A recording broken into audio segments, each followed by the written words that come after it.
Your honour, আজকে অনেক নতুন কথা বলার আছে এই আদালতকে। আমার অনেক নতুন নতুন তথ্য প্রমাণ দেওয়ার আছে এবং প্রশ্ন উত্তরের পর্বের মাধ্যমে আমি আজকে প্রমাণ করে দেবো যে এটা কমপ্লিটলি ইন্টেনশনালি সাজানো একটা কেস। আপনি অনুগ্রহ করে আমাকে আজকের প্রশ্নোত্তর পর্ব শুরু করার জন্য অনুমতি দিন। আপনাকে অনুমতি দেওয়া হলো। ইওর অনার, আমি ঘটনাচক্রে এমন একটি সেন্সিটিভ এবং মানবিক কেসের সাথে জড়িয়ে পড়েছি যে গত কয়েক রাত আমি ঘুমোতে পারিনি ইওর অনার। গত কয়েক রাত আমার নিদ্রাহীন কেটেছে। সারা রাত শুধু এপাশ ওপাশ করি আর ভাবি যে আমাদের শিক্ষা, আমাদের সংস্কৃতি, আমাদের সভ্যতা কোন তলানিতে গিয়ে ঠেকেছে স্যার, কোথায় এসে নেমেছে। অবজেকশন ইওর অনার, আমরা এখানে কোনো দার্শনিকের বক্তৃতা শুনতে আসিনি। আমরা একজন আইনজীবীর তথ্য প্রমাণ সহযোগে প্রমাণ জানতে এসেছি এবং আমার কাছেও কিছু তথ্য প্রমাণ তৈরি করা আছে। উনি যদি ওনার তথ্য প্রমাণগুলো প্রেজেন্ট করেন তাহলে কিন্তু আমি আমার কাউন্টার এভিডেন্সগুলো দিতে পারি। আমরা কি সেই দিকেই এগোচ্ছি? ইওর অনার, উনি যদি আমাকে কথাই না বলতে দেন তাহলে তো আমার পক্ষে কাজটা এগিয়ে নিয়ে যাওয়া সম্ভব হবে না। না না, আপনি কথা বলুন ইওর অনার, উনি নিশ্চয়ই কথা বলবেন, কিন্তু সেই কথাগুলো যেন কাজের হয়, তবেই ভালো। আমাদের সময় তো এখানে নির্দিষ্ট। আমরা কেউ অকারণে ওনার ভাষণ শুনতে এখানে আসিনি। আমরা আমাদের সভ্যতা সংস্কৃতি সম্পর্কে যথেষ্ট ওয়াকিবহাল। ওনার থেকে এই সম্পর্কে, মানে সংস্কৃতি সভ্যতা এই সম্পর্কে ওনার থেকে আমরা কোনো জ্ঞান বা পরামর্শ নিতে আসিনি স্যার। আপনি আপনার বিষয়ে কথা বলুন, যা বলতে চাইছেন সেটা সরাসরি বলুন। Thank you sir. আসলে আমি খানিকটা আবেগতাড়িত হয়ে পড়েছি স্যার, সেই জন্য হয়তো একটু বেশি কথা বলে ফেলেছি, আমাকে মার্জনা করবেন। কিন্তু স্যার, এখন আমি আপনার সামনে যে তথ্য প্রমাণগুলো পেশ করব, যে প্রশ্নোত্তর পর্ব চালাবো, তাতে করে আপনিও বুঝতে পারবেন, এই আদালত বুঝতে পারবে, আইন বুঝতে পারবে যে আমাদের শিক্ষা, আমাদের সংস্কৃতি, আমাদের সভ্যতাকে নিয়ে কিভাবে একজন মানুষ ছিনিমিনি খেলছে স্যার। আজ আমি প্রথমেই ডেকে নিতে চাই শ্রী স্বতন্ত্র বোসকে।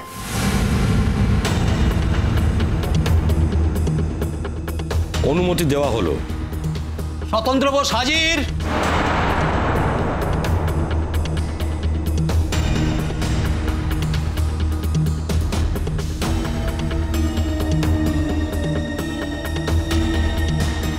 বলুন, যা বলিব সত্য বলিব, সত্য বই মিথ্যা বলিব না। যা বলিব সত্য বলিব, সত্য বই মিথ্যা বলিব না।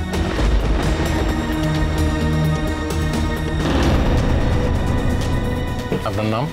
ডক্টর স্বতন্ত্র বোস। আপনি কোথায় চাকরি করেন? সায়েন্স ইনস্টিটিউটে।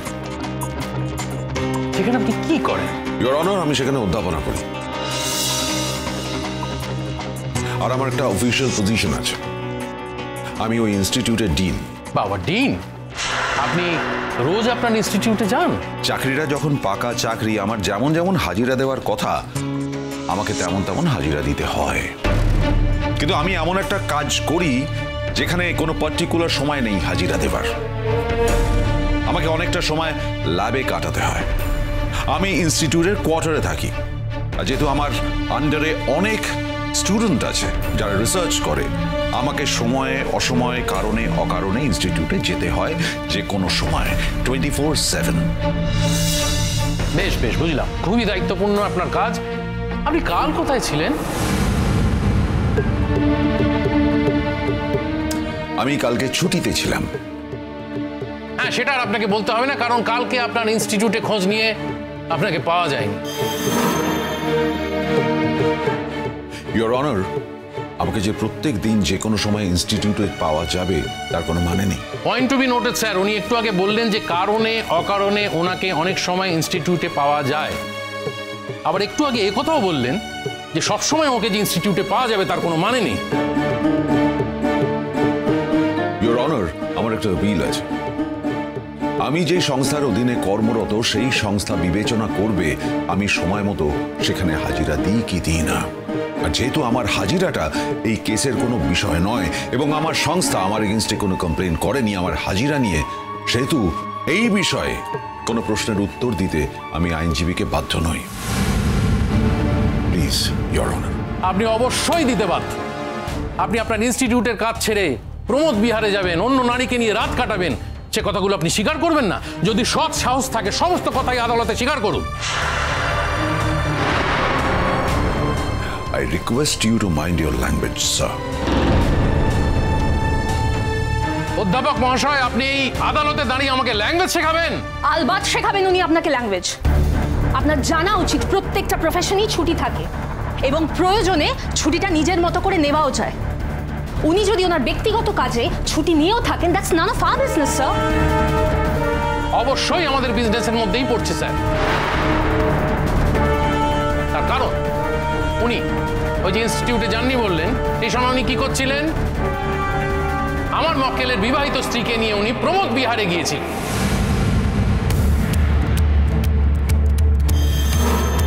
আর সেই বিষয়টা আমি ইগনোর করে যাব কেমন করে? একজন আইনজীবী আমি এইভাবে গুরুত্বপূর্ণ বিষয়কে ইগনোর করা আমার ধর্মে সইবে না। আমি এইভাবে কাজ করতে অভ্যস্ত নই স্যার, সেটা আপনি খুব ভালো করে জানেন, ওনারা বোধহয় জানেন না। আপনি কিভাবে কাজ করতে অভ্যস্ত সেটা আপনার ব্যাপার। আপনার অভ্যেস মতো তো আর আদালত চলবে না, স্যার। স্যার, উনি কিন্তু আনপার্লামেন্টারি প্রশ্ন করছেন আমার সাক্ষীকে। এভাবে কিন্তু এই পাবলিক প্লেসে উনি আমার সাক্ষীকে হিউমিলিয়েট করতে পারেন না, উনি জাস্ট পারেন না। আপনি সব কথায় বাধা দেবেন না,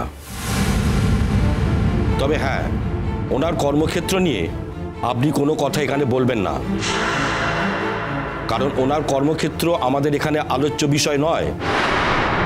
অন্য কোনো অভিযোগ থাকলে সেটা আপনি বলতে পারেন। Thank you, your honour. আপনি একদম ঠিক বলেছেন ইওর অনার। আমার পরবর্তী প্রশ্ন, আপনি কাল ঠিক কখন বেরিয়েছিলেন এবং আমার মক্কেলের স্ত্রীকে নিয়ে কোথায় গিয়েছিলেন? দেখেছো কাকু, ইস্যু নিয়ে অকারণে জলঘোলা করছে। আমি জানতাম এটা ইস্যু হবেই। আসলে ওখানে গিয়ে আটকে পড়েছে তো, ওটাই বিপদ করেছে। একটা স্বাধীন দেশে একটা স্বাধীন মানুষ যেখানে ইচ্ছে যেতে পারে, সেখানে কোনো আইনি বাধা নেই। আরে বাবা, এখানে কেসটা চলছে বলেই তো এইসব কথা বলার সাহস পাচ্ছে। এই জন্যই তো কালকে মিসিং ডায়েরিটা করেছে। এখানে এসে তো সব শুনলাম। বুঝতে পারছিস তো এখন কি হচ্ছে? হ্যাঁ, বুঝতে আবার পারলাম না।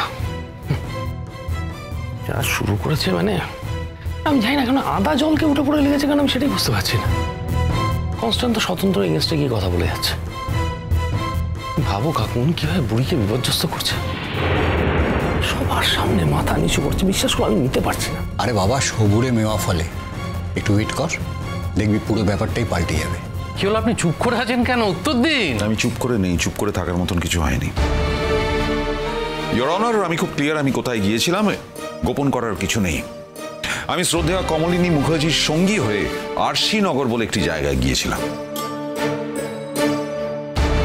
অবাক লাগছে এটা ভেবে যে কমলিনী দেবী আপনাকেই সঙ্গী করলেন, ওনার সন্তানদের করলেন না, ওনার পরিচিত পরিজন বন্ধু বান্ধব কাউকে করলেন না, আত্মীয় স্বজন কাউকে করলেন না, আপনাকে উনি প্রমোদ বিহারের সঙ্গী করে নিয়ে গেলেন। হ্যাঁ, অবজেকশন, ইওর অনার। সঙ্গী হিসেবে উনি যে অযোগ্য সেটা তো কখনো প্রমাণিত হয়নি। এর আগেও তো ওনারা বহু জায়গায় একসঙ্গে গেছেন, ইনফ্যাক্ট পুরো পরিবারকেও একসঙ্গে নিয়ে গেছেন। এখন এই বিষয় নিয়ে এত কেন কথা হচ্ছে, এটাই তো আমার বোধগম্য হচ্ছে না। আর আমার ক্লায়েন্ট কমলিনী মুখার্জি একজন অ্যাডাল্ট, তিনি কার সঙ্গে যাবেন, কখন যাবেন, মানে সেই বিষয়ে তার ডিসিশন নেবার কমপ্লিট রাইট আছে। কার সাথে উনি কমফোর্টেবল হবেন, কার সাথে যাবেন, she has all the right to take. না না, কথা উঠছে, কারণ যিনি কেস করেছেন তিনি এখন অফিসিয়ালি আমার মক্কেলের বিবাহিত স্ত্রী। তিনি অন্য পরপুরুষের সঙ্গে প্রমোদ বিহারে যাবেন, এটা শুধু অধর্ম নয়, এটা একটা ক্রাইম স্যার। এটা যে ক্রাইম সেটা কোথায় বলা আছে? ইনফ্যাক্ট ক্রাইমের কোন ধারায় এটা পড়ছে এটা প্লিজ আমায় একটু বুঝিয়ে বলবেন। আপনি কি আমায় চার্জ করছেন নাকি? জিজ্ঞাসা করছি, আমি জানতে চাই, জানার অধিকার আমার আছে। স্যার, আমি কিছু কথা বলতে চাই। চিরসখা হে